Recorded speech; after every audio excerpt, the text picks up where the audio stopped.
ಬನ್ನಿ ಕಾರ್ಯಕ್ರಮವನ್ನು ಮತ್ತೆ ಮುಂದುವರಿಸೋಣ ಗುರುಜಿ. ಖಂಡಿತಮ್ಮ. ಇನ್ನು ಬೀಜಾಕ್ಷರಿ ಮಂತ್ರವನ್ನು ಪ್ರಾರಂಭಿಸಬೇಕು. ಬೀಜಾಕ್ಷರಿ ಮಂತ್ರವನ್ನು ಪ್ರಾರಂಭಿಸಬೇಕು. ಆ ಬೀಜಾಕ್ಷರಿ ಮಂತ್ರವನ್ನು ಇಲ್ಲಿ ಒಮ್ಮೆ ಬರೆದಿಟ್ಟಿದ್ದೀನಿ, ತಾವು ಗಮನಿಸಿ. ಈ ಮಂತ್ರವನ್ನು ಹೇಳಿಕೊಂಡೇ ಇನ್ನು ನಾನು ಹೇಳುವಂಥದ್ದನ್ನು ಕಿವಿಯಲ್ಲಿ ಕೇಳಿಸ್ಕೊಳ್ಬೇಕು, ಮಂತ್ರವನ್ನು ಪಠಿಸ್ತಿರಬೇಕು. ಮಂತ್ರದಲ್ಲಿ ಓಂ ರಂ ಹ್ರೀಂ ಶ್ರೀಂ, ಓಂ ರಂ ಹ್ರೀಂ ಶ್ರೀಂ, ಓಂ ರಂ ಹ್ರೀಂ ಶ್ರೀಂ. ಈ 4 ಬೀಜಾಕ್ಷರಿ ಮಂತ್ರಗಳನ್ನು ನಿರಂತರವಾಗಿ ಪಠನೆ ಮಾಡ್ತಾ ಮುಂದೆ ಮಾತಲ್ಲ, ಕೈಯಲ್ಲಿ ಕೆಲಸ ಆಗ್ತಾ ಇರಬೇಕು. ಈ ಮಂತ್ರವನ್ನು ನೀವು ಹೇಳ್ಕೊಳ್ತಾ ಇರಬೇಕು. ಬೆಳಗ್ಗೆ ಮತ್ತು ಸಾಯಂಕಾಲ ಎರಡೂತ್ತರಲ್ಲಿ ಇವತ್ತಿನ ದಿನ ಕಂಪ್ಲೀಟಾಗಿ ನೀವು ಯಾವ ಬೇಕಾದ್ರೂ ಮಾಡಬಹುದು. ಮೊದಲನೇದಾಗಿ ಬಿಳಿ ಎಕ್ಕದ ಎಲೆ ತೋರಿಸು. ಬಿಳಿ ಎಕ್ಕದ ಎಲೆ, ಅದರ ಪಕ್ಕದಲ್ಲಿ ವಿಳೆದೆಲೆ,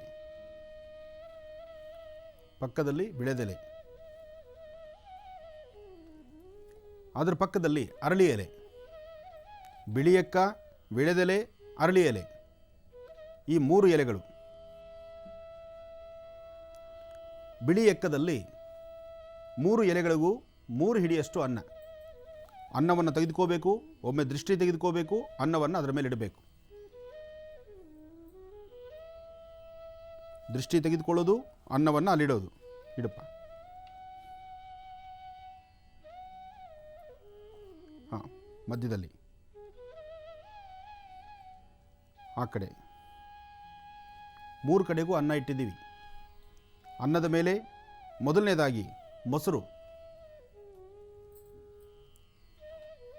ಮೊಸರು ಹಾಕ್ತಕ್ಕಂಥದ್ದು ಸ್ವಲ್ಪ ಮಾತ್ರ.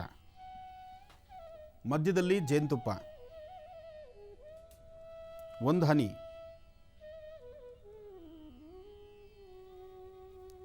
ಇನ್ನು ಆ ಭಾಗದಲ್ಲಿ ಅರಿಶಿನ, 1 ಚಿಟಿಕೆ ಅರಿಶಿನ. ಇನ್ನು ವಿಶೇಷವಾಗಿರ್ತಕ್ಕಂಥ ವನಸಿನಿ, ಗರ್ಗದ ಸೊಪ್ಪು ಅಥವಾ ಬೇವಿನೆಲೆ, ಈ ಪ್ರಕಾರವಾಗಿರ್ತಕ್ಕಂಥದ್ದು. ನಮಗೆ ಗರ್ಗದ ಸೊಪ್ಪು ಸಿಕ್ಕಿದೆ. ಈ ಗರ್ಗದ ಸೊಪ್ಪನ್ನು ಬಿಳಿ ಎಕ್ಕದ ಎಲೆ ಮೇಲೆ ದೃಷ್ಟಿ ತೆಗೆದು ಇಡ್ತಕ್ಕಂಥದ್ದು. ಪ್ರತಿಯೊಂದು ದೃಷ್ಟಿ ತೆಗೆದುಕೊಂಡಿಡೋದ್ರಿಂದ ಬೇಗ ಶುದ್ಧಿ ಆಗುತ್ತೆ, ಇರ್ತಕ್ಕಂಥ ದೋಷ ಬೇಗ ದೂರ ಆಗುತ್ತೆ. ಅಕಸ್ಮಾತ್ ಗರ್ಗದ ಸೊಪ್ಪು ಸಿಗಲಿಲ್ಲ ಅಂತಹ ಪರಿಸ್ಥಿತಿಯಲ್ಲಿ ಬೇವಿನ ಎಲೆ, ಯಾವುದೇ ಆದರೂ ಬೀಜಾಕ್ಷರಿ ಮಂತ್ರದೊಂದಿಗೆ ಹೊರಡ್ತಾ ಇರಬೇಕು. ಓಂ ರಂ ಹ್ರೀಂ ಶ್ರೀಂ, ಈ ಬೀಜಾಕ್ಷರಿ ಮಂತ್ರವನ್ನು ಹೇಳ್ಕೊಳ್ಬೇಕು. ಬೇವಿನೆಲೆ, ಅಕಸ್ಮಾತ್ ಗರ್ಗದ ಸೊಪ್ಪು ಅಥವಾ ಬಳಪದ ಸೊಪ್ಪು ಸಿಗಲಿಲ್ಲ ಅಂದ ಪಕ್ಷದಲ್ಲಿ ಬೇವಿನೆಲೆ ಇಡಬೇಕು. ಇಲ್ಲಾಂದರೆ ಬೇವಿನೆಲೆ ಅವಶ್ಯಕತೆ ಇಲ್ಲ, ಅಲ್ಲಿಟ್ಬಿಡಿ. ಇನ್ನು 1 ಬಟ್ಲಡಿಕೆ, 1 ಏಲಕ್ಕಿ, ಏಲಕ್ಕಿ, 1 ಬಟ್ಲಡಿಕೆ ಪೂರ್ಣವಾಗಿರ್ತಕ್ಕಂಥ ಏಲಕ್ಕಿನ ವಿಳೆದೆಲೆ ಮೇಲೆ ಇಡಬೇಕು. ಜೇನುತುಪ್ಪದೊಂದಿಗೆ ಬಟ್ಲಡಿಕೆ ಅರಿಶಿಣದ ಅನ್ನದ ಮೇಲೆ ಇಡಬೇಕು. ಅರಿಶಿಣದ ಅನ್ನದ ಮೇಲೆ.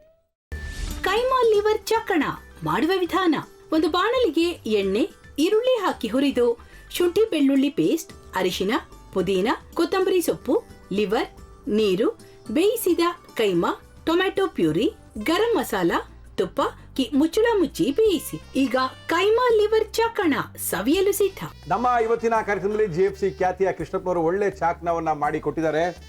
ಹೆಂಗಿದೆ ಅಂತ ಎಲ್ಲ ಹೇಳಕ್ಕಾಗಲ್ಲ, ನೀವು ಮಾಡ್ಕೊಂಡ್ರೆ.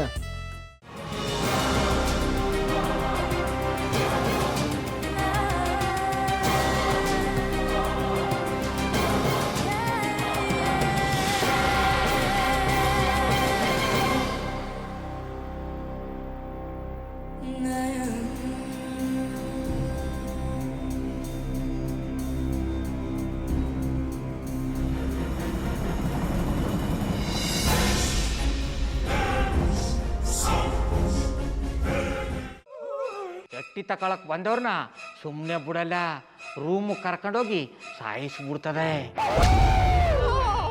ರೂಮಿಗೆ ಕರ್ಕೊಂಡೋಗಿ ಯಾಕೆ ಸಾಯಿಸ್ತಾಳೆ? ಯಾಕಂದ್ರೆ ಅದು ಅವಳು ಪ್ರಿಯಕರನ್ ಸಾಯಿಸಿದ ಜಾಗ, ಅದಕ್ಕೆ ಅಲ್ಲಿಗೆ ಕರ್ಕೊಂಡೋಗಿ ಸಾಯಿಸ್ಬಿಡ್ತದೆ.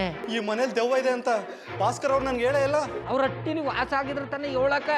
ಹಟ್ಟಿಲಿ ವಾಸ ಆಗಿರೋರ್ನ ಯಾನು ಮಾಡಲ್ಲ, ಆದ್ರೆ ಹಟ್ಟಿ ತಕೊಳಕ್ ಬಂದವ್ರನ್ನ ಅದು ಸುಮ್ಮನೆ ಬಿಡಲ್ಲ.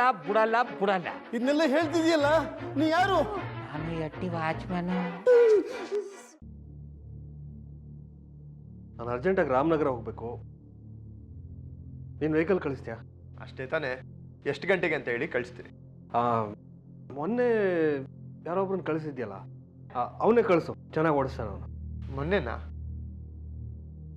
ಹಾ, ಶಿವು ಇರಬೇಕು. ಹಾಂ, ಅವನೇ. ಅಯ್ಯೋ, ಅವ್ನು ನಿನ್ನೆಯಿಂದ ಕೆಲಸಕ್ಕೆ ಬಂದಿಲ್ಲ. ಫೋನ್ ಮಾಡಿದ್ರೆ ರಿಸೀವ್ ಮಾಡ್ತಿಲ್ಲ.